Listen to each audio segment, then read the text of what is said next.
Moira, this is your brother. Look, um, you're a psychopath. I'm a lawyer. You're not. And I'm a lawyer with some modest trial experience, and you're not even a lawyer. Please allow me to inform you of the following fact, based upon my also modest academic background in psychology. It's about 7 or 8 courses combined with a lot of self study. 7 or 8, 6 or 7. I lost count.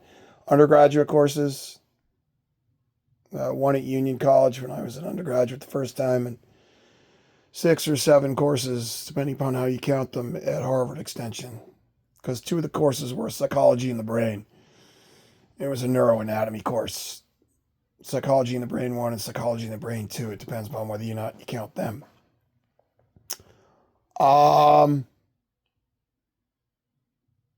You're a psychopath, Moira. And one of the things that I have observed going on with you is you're on a hedonic treadmill. You are on what psychologists call a hedonic treadmill. That means every time you get a thrill out of doing something bad or wrong or stealing a certain amount of money, the next time you do it, you need a bigger thrill. I'm going to describe that 2 ways. First, in terms of definitions, and then in terms of examples. In terms of definitions, it comes from the word hedonism, which I believe is Greek in origin. I believe it's Greek in origin. There's a vacation company that actually had a resort called Hedonism, right? It's all about getting drunk and, eating as much as stuff in your face and having sex or whatever.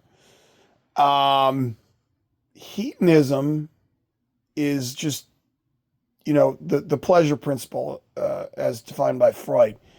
Just seeking pure pleasure, food, drugs, sex, just turning on the dopamine circuit of the brain, right? This is why people do cocaine. This is why people do heroin. It turns on the pleasure circuits of the brain in different ways. Cocaine is more of a amphetamine-like dopamine circuit. It turns on the dopamine circuit combined with increased heart rate and blood pressure and sort of has amphetamine-like effects, I think. Whereas heroin is also the pleasure circuit, but it's like taking a warm bath and being half asleep. And anyways, but they're both based upon hedonism, right? The pleasure principle. So the hedonic treadmill, if you take that word hedonism and you apply it to the word treadmill, what psychologists mean is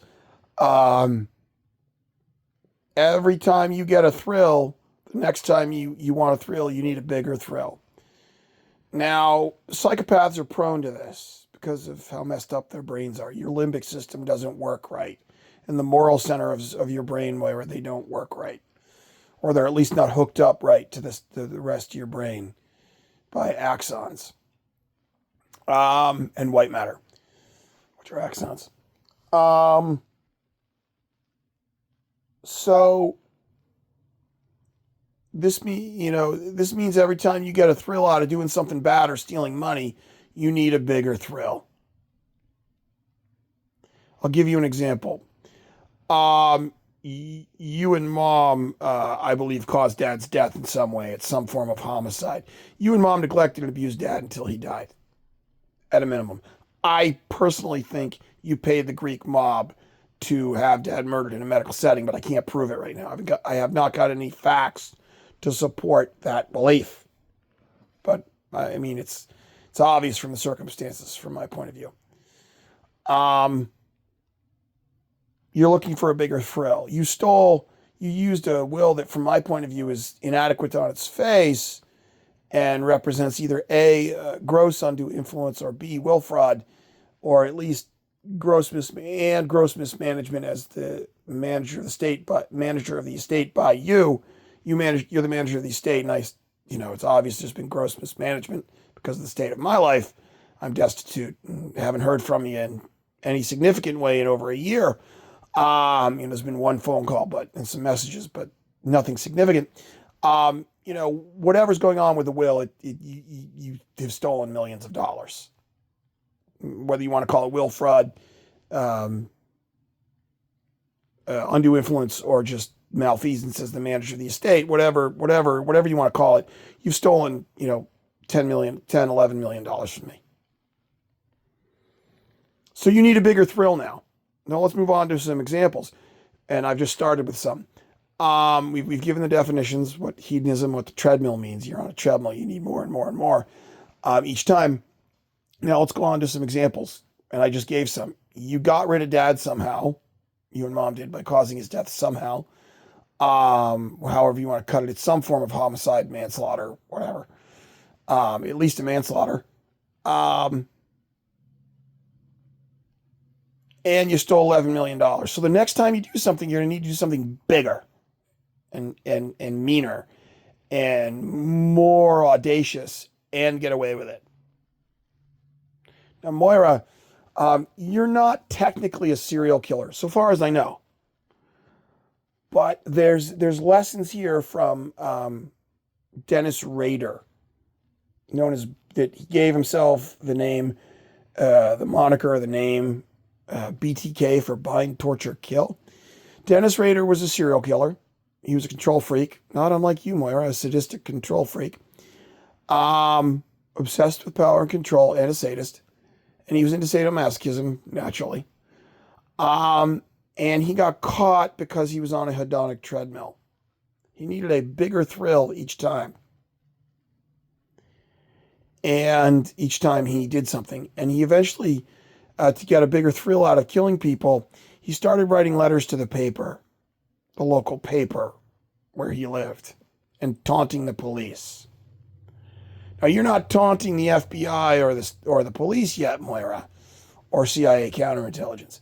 But Moira, you've gone extremely far on your hedonic treadmill, and you are going to get caught. Because every time you steal something or cause someone's death or mess up someone's life, you need more. And so does your co-conspirator, Elias Tembelopoulos. Every time you two idiots vandalize my car, poison my cats, ruin my suits, defame me as being a horrible person, as having committed some crime when I have not, you need a bigger thrill the next time. And every time you go for a bigger thrill, you take a greater risk of being caught by law enforcement or drawing the attention of law enforcement and then being caught by law enforcement. So it's only a matter of time, Moira, before you and your co-conspirators are caught doing something horrible. And I'll give you an example, Moira. I think this sort of fits. Well, I don't know if it fits the hedonic treadmill, but Jared Remy is a good example here. Jared Remy was the son of Jerry Remy, the Rem Dog, the Red Sox announcer. And of course, he got a pass from the court system because he was the son of the Rem Dog. He had 10 continuances without a finding for domestic assault and battery. It said that in the Globe. He got a pass from the court system because he was the Rem Dog's son. And he pushed it and pushed it and pushed it and pushed it and pushed it until he left the body in the street, the body of Jennifer Martell. Then he had to do life in prison. And he thought he was going to walk because at one point, I can't say how I know, but at one point he was yelling at a victim, we got the judge in our pocket. We can do whatever we want. Or I got the judge in my pocket. I can do whatever I want.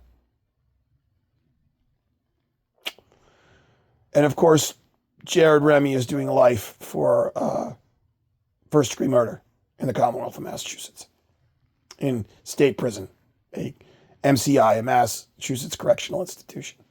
I doubt he's having very good days. And when he dies, he'll go to hell. So, Moira, you and Elias Tembelopoulos are on the same hedonic treadmill that led BTK, Dennis Rader, and Jared Remy to their eventual end in prison. Cease and desist, Moira. Cease and desist. Stop your campaign of extortion and fraud and many other crimes that you have committed against Dad and I. And unfortunately, Dad's dead.